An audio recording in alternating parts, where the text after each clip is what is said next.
everyone, it's Sugar Red Cat. Welcome back to my channel, and I will be doing a figure review today.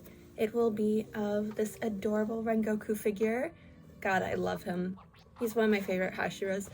I really need to redo his cosplay at some point because I do have his wig, but it didn't look great the first time, so it needs to be redone.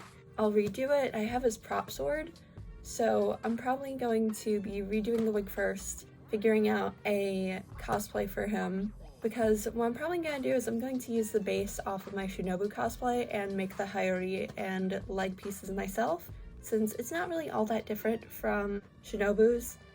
Even though his uniform has like a reddish tinge to it, it's fine. But let's get on to the figure review. Today it will be Rengoku, and it will be this adorable chibi figure. Now, this is the first chibi figure for Rengoku I have ever gotten, and also my first Rengoku figure at all, so I am very excited for this.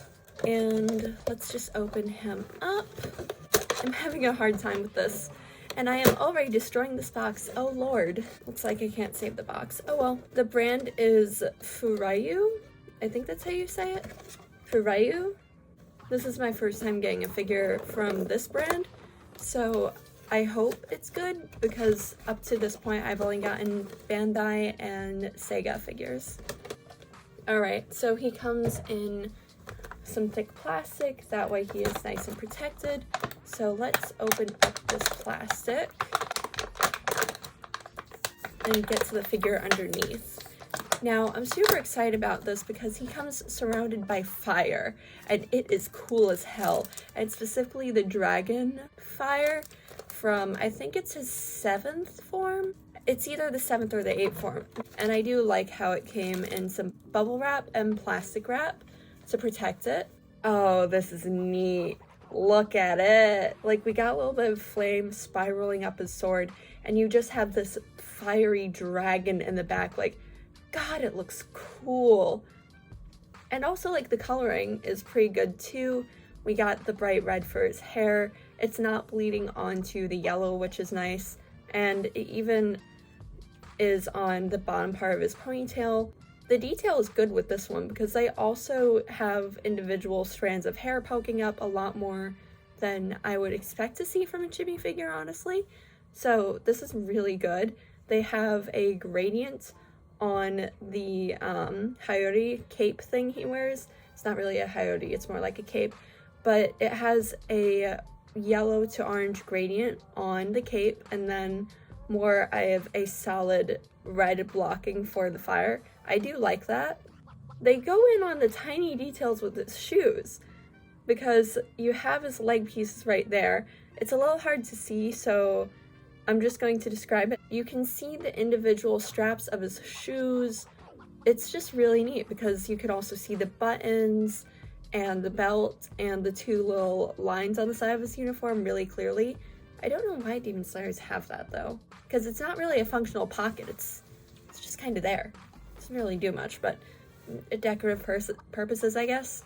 Who knows? Either way, the detail on this is great, because we got the detail on the flame guard, we got the kanji on there, like, it's really good. Hang on, let me take out the prop sword for comparison's sake. Alright, this is the prop sword. Steel. Not sharpened though. Not sharpened though. First thing I want to point out is the handguard. It has a yellow border and a red inline, and it's really good. I would like the colors switched, because on the sword we have an orange outline for the guard, we have a black inner piece, and then we have the yellow.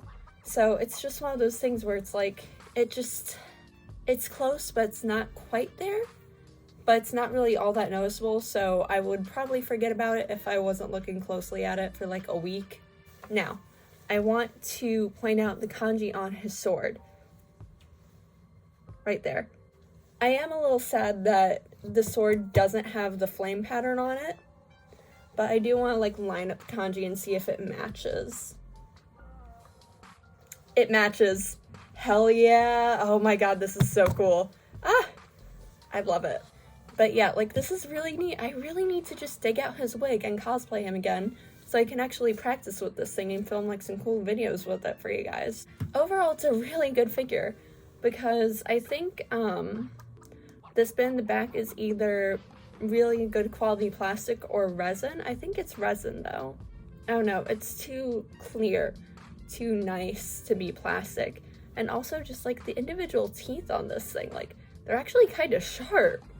So like they didn't really skip any details on this thing because also you have the individual flames pulling up on the nose, and you also have it like kind of have these fiery eyebrows, so it looks like it's scowling, it's snarling at you. It's really fucking cool. I have to rewatch the Aksa and Rengoku fight. I'll be honest, I've been avoiding rewatching that just because you know who dies, so. God, the first time I saw that, I bawled my eyes out because I adore this man, but I also like Aksa, so it's kind of like a conflict of interest because I like both of them a lot. They're both really interesting characters, but at the same time, like, Rengoku is the one that kind of has like my heart more, if I'm being honest. His death hurt me more, but then the other ones also hurt me, so I've been kind of avoiding getting back into Demon Slayer and rewatching it because of just all the death. And that's also the same reason why I've been avoiding finishing Jujutsu Kaisen, which I really need to do both of those. But yeah, that's it for this video. Like, comment, share, and subscribe. It really helps support the channel. And if you want to see more of my cosplay content, go over to my shorts tab. There's a ton of cosplay videos there. There's stuff for Twisted Wonderland, Genshin Impact, Demon Slayer. There's going to be stuff for JoJo, Bogu Stray Dogs, Jujutsu Kaisen. I am trying to do as many cosplays as possible, if I'm being honest, so there's just going to be a shit ton of stuff there. So really check it out, I highly recommend it. If you want to support me monetarily, then I would recommend checking out my Etsy store because that's where some of my art is, so you can purchase that if you'd like. Or if you want some anime merch, then go to my Depop because there are some merchandise that I'm not really all that interested in anymore of certain characters, so I'm just trying to clear out my collection a little bit. Sorry to interrupt, but I have an Etsy store. If you'd like to support the channel, you can get yourself some jewelry there. Here's the new Halloween earrings that were just dropped. The store is called Sugar Bread Studio, and it would be amazing if you could at least take a look. Alright, I'll see you guys next time. Bye! Here's an art piece that I made recently. It would really mean a lot if you went over to my Instagram to leave a like on it and just leave a comment. I work really hard on both my videos and my art, so it just really means a lot. And it also just helps me reach more people and get my art seen. So I would really appreciate if you did that.